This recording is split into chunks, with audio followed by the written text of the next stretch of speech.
Kalanaur police ਚੌਂਕੀ ਬਖਸ਼ੀਵਾਲਾ ਤੇ ਹਮਲਾ ਕਰਨ ਵਾਲੇ ਤਿੰਨੇ ਮੁਲਜ਼ਮ ਨੌਜਵਾਨਾਂ ਦੀਆਂ ਲਾਸ਼ਾਂ ਅੱਜ ਗੁਰਦਾਸਪੁਰ ਲਿਆਂਦੀਆਂ ਗਈਆਂ, ਜਿੱਥੇ ਉਹਨਾਂ ਦੇ ਜੱਦੀ ਪਿੰਡ ਵਿੱਚ ਅੰਤਿਮ ਸੰਸਕਾਰ ਕਰ ਦਿੱਤਾ ਗਿਆ। ਦੱਸਿਆ ਜਾ ਰਿਹਾ ਹੈ ਕਿ ਯੂਪੀ ਤੋਂ ਜਿਸ ਐਂਬੂਲੈਂਸ ਵਿੱਚ ਲਾਸ਼ਾਂ ਨੂੰ ਲਿਆਂਦਾ ਜਾ ਰਿਹਾ ਸੀ, ਰਸਤੇ ਵਿੱਚ ਉਹ ਹਾਦਸੇ ਦਾ ਸ਼ਿਕਾਰ ਹੋ ਗਈ ਸੀ, ਜਿਸ ਕਾਰਨ ਲਾਸ਼ਾਂ ਨੂੰ ਗੁਰਦਾਸਪੁਰ ਪਹੁੰਚਣ ਵਿੱਚ ਸਮਾਂ ਲੱਗ ਗਿਆ। ਪੁਲਿਸ ਵੱਲੋਂ ਪਹਿਲਾਂ ਕਲਾਨੌਰ ਦੇ ਰਹਿਣ ਵਾਲੇ ਗੁਰਵਿੰਦਰ ਸਿੰਘ ਦੀ ਲਾਸ਼ ਪਰਿਵਾਰ ਨੂੰ ਸੌਂਪੀ ਗਈ ਅਤੇ ਅੰਤਿਮ ਸੰਸਕਾਰ ਕੀਤਾ ਗਿਆ। ਉਪਰੰਤ ਜਦੋਂ ਪੁਲਿਸ ਨੇ ਜਸ਼ਨਪ੍ਰੀਤ ਸਿੰਘ ਉਰਫ ਪ੍ਰਤਾਪ ਸਿੰਘ ਵਾਸੀ ਪਿੰਡ ਸ਼ਹੂਰ ਦੀ ਲਾਸ਼ ਪਰਿਵਾਰ ਨੂੰ ਸੌਂਪ ਦਿੱਤੀ ਤਾਂ ਲਾਸ਼ ਦਾ ਮੁਆਇਨਾ ਕਰਨ ਮਗਰੋਂ ਪਰਿਵਾਰ ਨੇ ਉਸ ਦੀਆਂ ਅੰਤਿਮ ਰਸਮਾਂ ਕਰਨ ਤੋਂ ਇਤਰਾਜ਼ ਪ੍ਰਗਟ ਕੀਤਾ। ਪਰਿਵਾਰ ਨੇ ਇਤਰਾਜ਼ ਪ੍ਰਗਟ ਕੀਤਾ ਕਿ ਉਹਨਾਂ ਦੇ ਪੁੱਤ ਦੇ ਸਰੀਰ ਤੇ ਕੋਈ ਗੋਲੀ ਦਾ ਨਿਸ਼ਾਨ ਨਹੀਂ ਹੈ, ਇਹ ਇੱਕ ਫਰਜ਼ੀ ਮੁਕਾਬਲਾ ਕਰਵਾਇਆ ਗਿਆ ਹੈ, ਜਿਸ ਕਾਰਨ ਉਹਨਾਂ ਨੇ ਸੰਸਕਾਰ ਰੋਕ ਦਿੱਤਾ। ਉਪਰੰਤ ਅੱਧੇ ਘੰਟੇ ਬਾਅਦ ਜਦੋਂ ਡੀਐਸਪੀ ਅਮੋਲਕ ਸਿੰਘ ਪਰਿਵਾਰ ਨੂੰ ਮਿਲਣ ਲਈ ਮੌਕੇ ਤੇ ਪਹੁੰਚੇ, ਇਸ ਮੌਕੇ ਉਹਨਾਂ ਨੇ ਪਰਿਵਾਰ ਨੂੰ ਭਰੋਸਾ ਦਿੱਤਾ ਕਿ ਉਹਨਾਂ ਦੇ ਨਾਲ ਹਨ ਅਤੇ ਪੋਸਟਮਾਰਟਮ ਦੀ ਰਿਪੋਰਟ ਉਹਨਾਂ ਨੂੰ ਭੇਜ ਦਿੱਤੀ ਜਾਵੇਗੀ। ਡੀਐਸਪੀ ਦੇ ਭਰੋਸੇ ਤੋਂ ਬਾਅਦ ਪਰਿਵਾਰ ਨੇ ਲਾਸ਼ ਦਾ ਅੰਤਿਮ ਸੰਸਕਾਰ ਕੀਤਾ। ਪਰਿਵਾਰ ਦਾ ਕਹਿਣਾ ਸੀ ਕਿ ਇਸ ਐਨਕਾਊਂਟਰ ਦੀ ਜਾਂਚ ਹੋਣੀ ਚਾਹੀਦੀ ਹੈ।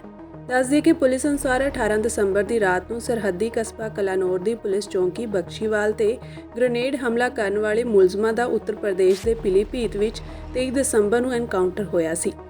ਇਹ ਤਿੰਨੋਂ ਮੁਲਜ਼ਮ ਸਰਹੱਦੀ ਕਸਬਾ ਕਲਾਨੌਰ ਥਾਣੇ ਅਧੀਨ ਪੈਂਦੇ ਪਿੰਡ ਦੇ ਰਹਿਣ ਵਾਲੇ ਸਨ, ਜਿਨ੍ਹਾਂ ਵਿੱਚੋਂ ਜਸ਼ਨਪ੍ਰੀਤ ਸਿੰਘ ਉਰਫ ਪ੍ਰਤਾਪ ਸਿੰਘ ਦੀ ਉਮਰ ਕਰੀਬ 18 ਸਾਲ, ਪਿੰਡ ਨਿੱਕਾ ਸ਼ਾਹੂਰ ਗੁਰਵਿੰਦਰ ਸਿੰਘ ਪੁੱਤਰ ਗੁਰਦੇਵ ਸਿੰਘ ਦੀ ਉਮਰ 25 ਸਾਲ ਵਾਸੀ ਮੁਹੱਲਾ ਕਲਾਨੌਰ ਅਤੇ ਵਰਿੰਦਰ ਸਿੰਘ ਉਰਫ ਰਵੀ ਪੁੱਤਰ ਰਣਜੀਤ ਸਿੰਘ ਦੀ ਉਮਰ 23 ਸਾਲ ਪਿੰਡ ਅਗਵਾਨ ਵਾਸੀ ਸੀ। ਇਹਨਾਂ ਕਿਹਾ ਵੀ ਗੋਲੀਆਂ ਮਾਰ ਕੇ ਤੁਹਾਡੇ ਬੱਚੇ ਨੇ ਸਾਡੇ ਤੇ ਹਮਲਾ ਕੀਤਾ, ਅੱਗੋਂ ਅਸੀਂ ਵੀ ਪੁਲਿਸ ਮੁਕਾਬਲਾ ਕੀਤਾ, ਸਾਡੇ ਤੇ ਵੀ ਉਹਨਾਂ ਗੋਲੀਬਾਰੀ ਕੀਤੀ, ਅਸੀਂ ਚਲੋ ਮਾਰੇ ਗਏ ਬੱਚੇ ਤੁਹਾਡੇ। ਆਖਿਆ ਚਲੋ ਠੀਕ ਆ ਜੀ। ਆਂਦੇ ਪਹਿਲਾਂ ਬੱਚੇ ਨੂੰ ਗੋਲੀਆਂ ਵੱਜੀਆਂ ਤੇ ਫਿਰ ਅਸੀਂ ਹਸਪਤਾਲ ਲੈ ਕੇ ਗਏ, ਬੱਚੇ ਤੁਹਾਡੇ ਨਹੀਂ ਬਚ ਪਾਏ। ਠੀਕ ਆ, ਉਹ ਤੁਸੀਂ ਨੈਟ ਤੇ ਚੜੀ ਫੋਟੋ ਵੇਖੀ ਨੇ, ਪਾਸਪੋਰਟ ਉਹ ਬਿਲਕੁਲ ਸਹੀ ਆ, ਸਾਫ ਸੁਥਰੇ ਲੀੜੇ ਆ, ਉਹ ਜਿਹੇ ਨਿਸ਼ਾਨ ਕੋਈ ਲਹੂ ਦਾ ਨਹੀਂ, ਕੋਈ ਕਾਹੇ ਦਾ ਨਹੀਂ। ਠੀਕ ਆ ਜੀ, ਉੱਤੇ ਵੀ ਕੋਈ ਨਿਸ਼ਾਨ ਨਹੀਂ ਹੈਗਾ। ਹੁਣ ਬੱਚੇ ਦੀ ਡੈਡ ਬੋਡੀ ਪਈ ਹੈ, ਇੱਥੇ ਵੀ ਨਿਸ਼ਾਨ ਤੁਸੀਂ ਖੁਦ ਵੇਖ ਚੁੱਕਦੇ ਹੋ, ਕੋਈ ਦੇਖਦਾ ਤੁਹਾਨੂੰ? ਇਹਨੇ ਪ੍ਰਸ਼ਾਸਨ ਖਲੋਤਾ। ਮੈਂ ਪੁੱਛਿਆ, ਆਂਦੇ ਵੀ ਅੱਗੋਂ ਇਹਨਾਂ ਸਾਡੇ ਤੇ ਮੁਕਾਬਲਾ ਕੀਤਾ, ਇਹਨਾਂ ਨੂੰ ਰੋਕਿਆ ਗਿਆ ਅਸੀਂ ਤੇ ਪਰ ਇਹ ਬੱਚੇ ਸਾਡੇ ਕੋਲ ਰੁਕੇ ਨਹੀਂ, ਅਸੀਂ ਫੇਰ ਇਹਨਾਂ ਸਾਡੇ ਤੇ ਹਮਲਾ ਕੀਤਾ, ਅਸੀਂ ਫੇਰ ਇਹਨਾਂ ਨੇ ਕੀਤਾ ਤੇ ਫੇਰ ਤੁਹਾਡਾ ਬੱਚਾ ਮਾਰਿਆ ਗਿਆ। ਸਾਨੂੰ ਇਹੋ ਸਾਗਾ ਰੰਜਿਸ਼ ਨਾਲ ਬੱਚਾ ਸਾਡਾ ਮਾਰਿਆ ਗਿਆ, ਹੋਰ ਕੋਈ ਸਾਨੂੰ ਕੋਈ ਇਹੋ ਜਿਹੀ ਗੱਲ ਨਹੀਂ। ਬੱਚੇ ਨੂੰ ਚਲੋ ਮੰਨ ਲਓ ਗੋਲੀਆਂ ਤੁਸੀਂ ਚਲਾਈਆਂ, ਬੱਚਾ ਦੱਸੋ ਸਹੀ ਵੀ ਕੀ ਕਿੱਥੇ ਗੋਲੀ ਉਹਦੀ ਵੱਜੀ ਆ, ਕੋਈ ਇਨਸਾਫ ਦਿਓ ਸਾਨੂੰ, ਦੱਸੋ। ਨਹੀਂ ਵੇਖਣ ਦਿੱਤੀ ਨਾ, ਆਂਦੇ ਵੀ ਨਹੀਂ ਜਲਦੀ, ਉਥੇ ਵੀ ਪੁਲਿਸ ਪ੍ਰਸ਼ਾਸਨ ਬੜਾ ਵਾ, ਮੀਡੀਆ ਬੜਾ ਵਾ, ਤੁਹਾਡਾ ਦਿਮਾਗ ਖਰਾਬ ਕਰੇਗਾ। ਚਲੋ ਚਲੋ ਚਲੋ ਮੈਟੋ ਉਹਨਾਂ ਤਿੰਨੇ ਆਪੇ ਲੱਦੇ, ਸਾਨੂੰ ਲੱਦਣ ਦਾ ਮੌਕਾ ਵੀ ਨਹੀਂ ਦਿੱਤਾ, ਨਾ ਮੂੰਹ ਵਿਖਾ ਲਿਆ ਲੱਦ ਕੇ, ਕਹਿੰਦਾ ਚਲੋ ਚਲੋ ਚੱਲੀਏ ਚੱਲੀ ਚੱਲੀ। ਆਹ ਵੀ ਵੇਖਦੇ, ਅਸੀਂ ਤਾਂ ਵੇਖਦੇ ਹਾਂ, ਬੱਚਿਆਂ ਨਾਲ ਸਲਾਹ ਕਰਦੇ ਹਾਂ ਸਾਰਿਆਂ ਨਾਲ ਵੀ ਕੀ ਕਰਨਾ ਚਾਹੀਦਾ। ਅਸੀਂ ਤਾਂ ਫਿਰ ਇਨਸਾਫ ਹੀ ਮੰਗਾਂਗੇ। ਗੋਲੀਆਂ ਦਾ ਅਫਸਰ ਸਾਰੇ ਖਲੋਤੇ ਆ, ਮੈਨੂੰ ਕਹਿੰਦੇ ਦੱਸ ਇੱਕੋ ਨਿਸ਼ਾਨ ਦੱਸ ਦਿਓ ਮੇਰੇ ਬੱਚੇ ਦਾ ਵੀ ਆਹ ਗੋਲੀ ਮਾਰ ਕੇ ਕੀਤਾ ਸੀ। ਇਹਨਾਂ ਦੀ ਇੰਜਰੀ ਨਹੀਂ ਹੈਗੀ ਤੇ ਉਹ ਤੇ ਜਿਹੜਾ ਪੋਸਟਮਾਰਟਮ ਹੋਇਆ ਇਹਨਾਂ ਦਾ, ਜਿਹੜੇ ਜਿੱਥੇ ਐਨਕਾਊਂਟਰ ਹੋਇਆ ਫਿਰ ਉੱਥੇ ਯੂਪੀ ਦੇ ਵਿੱਚ ਇਹਨਾਂ ਦੀ ਸਹਿਮਤੀ ਦੇ ਨਾਲ ਹੀ ਪੋਸਟਮਾਰਟਮ ਹੋਇਆ, ਉੱਥੇ ਬੋਡੀ ਲੈ ਕੇ ਆਏ। ਕੀ ਸਰ ਘਟਨਾ ਹੋਈ, ਕਿੰਨੇ ਮੁੰਡੇ ਮਾਰੇ ਸੀ ਤੇ ਕੀ ਸੰਸਕਾਰ ਕੀਤੇ, ਕਿੰਨੇ ਮੁੰਡੇ ਤੇ ਪਹੁੰਚੇ ਅੱਜ? ਤਿੰਨ ਜਿਹੜੇ ਸੀ, ਜੋ ਇੱਥੋਂ ਦੇ ਜਿਹੜੇ ਨੌਜਵਾਨ ਜਿਹੜੇ ਉੱਥੇ ਜਿਨ੍ਹਾਂ ਦਾ ਐਨਕਾਊਂਟਰ ਹੋਇਆ ਸੀ, ਉਹ ਤਿੰਨਾਂ ਦਾ ਸੰਸਕਾਰ ਇੱਥੇ ਹੋ ਰਿਹਾ। ਕਿਹੜੇ ਪਿੰਡ ਚ ਹੋ ਰਿਹਾ ਜੀ? ਇੱਕ ਸ਼ਹੂਰ ਆ, ਇੱਕ ਅਗਵਾਨ, ਇੱਕ ਕਲਾਨੌਰ ਦੇ ਵਿੱਚ। ਕੀ ਸਰ ਘਟਨਾ ਇਹਨਾਂ ਜਾਣ ਸਿਖਣਾ ਨੇ ਕਰਨਾ ਇਹਨਾਂ ਨੇ ਸਾਡੇ 124 ਨੰਬਰ ਮੁਕੱਦਮਾ ਦਰਜ ਹੋਇਆ ਸੀ, ਉੱਥੇ ਇਹਨਾਂ ਨੇ ਬਖਸ਼ੀਵਾਲ ਜਿਹੜੀ ਚੌਂਕੀ ਹੈ ਉੱਥੇ ਬਲਾਸਟ ਕੀਤਾ ਸੀ, ਗ੍ਰੇਨੇਡ ਅਟੈਕ ਕੀਤਾ। ਕਿੱਥੇ ਮੁਕਾਬਲਾ ਇਹਨਾਂ ਦਾ? ਇਹਨਾਂ ਦਾ ਯੂਪੀ ਪੂਰਨਪੁਰ ਜਿਹੜਾ ਹੈ ਉੱਥੇ ਕਿਤੇ ਹੋਇਆ ਹੈ, ਰਾਈਟ ਤੇ ਮੈਂ ਤੇ ਗਿਆ ਨਹੀਂ, ਬਾਕੀ ਉੱਥੇ ਪੂਰਨਪੁਰ ਜਿਹੜਾ ਉੱਥੇ ਥਾਣੇ ਦੇ ਵਿੱਚ ਹੈ।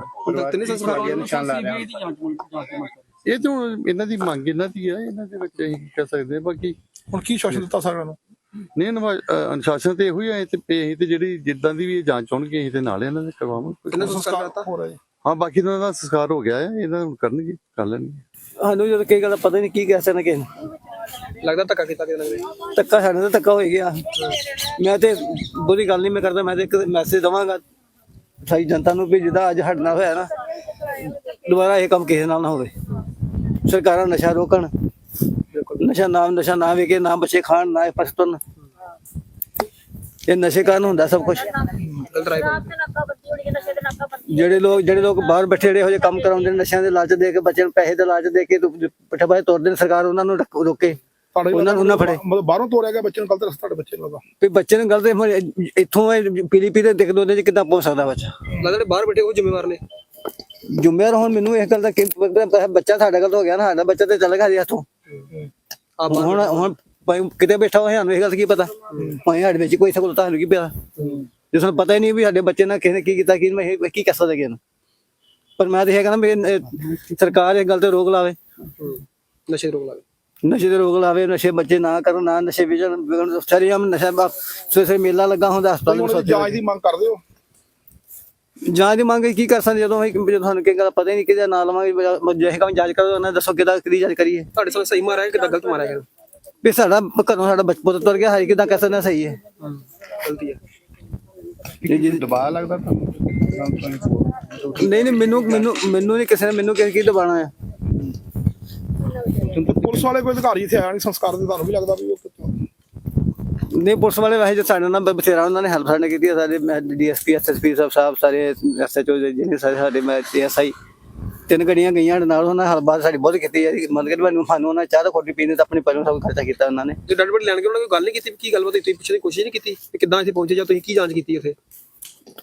ਕੋਸ਼ਿਸ਼ ਕੋਈ ਪੁੱਛਣ ਦੀ ਬਹੁਤ ਕੀਤੀ ਹੈ ਪਰ ਸਾਨੂੰ ਕਿਸੇ ਨੇ ਸਹੀ ਦੱਸੀ ਨਹੀਂ। ਦੱਸੇ ਨਹੀਂ ਤੁਸੀਂ ਇਹ ਨਹੀਂ ਪੁੱਛਿਆ ਬੱਚੇ ਕਿੱਦਾਂ ਪਹੁੰਚੇ? ਬੱਚੇ ਹੁਣ ਬੰਦੇ ਬੱਚੇ ਹੁਣ ਮੈਂ ਆ ਗਏ ਕਿ ਪਤਾ ਕਿੱਦਾਂ ਆਏ ਕਿੱਦਾਂ ਨਹੀਂ ਆਏ। ਜਦੋਂ ਡੈਡ ਬੋਡੀ ਲੈਣ ਗਏ ਉਹਦੇ ਡੈਡ ਬੋਡੀ ਕਿਹੜੇ ਹਾਲਾਤਾਂ 'ਚ ਸੀ ਉੱਥੇ? ਵੀ ਅਸੀਂ ਉਦੋਂ ਅੰਦਰ ਗਏ। ਨਹੀਂ ਗਏ। ਹਾਂਜੀ ਹਾਂਜੀ ਅੰਦਰ ਨਹੀਂ ਆ ਦਿੱਤਾ।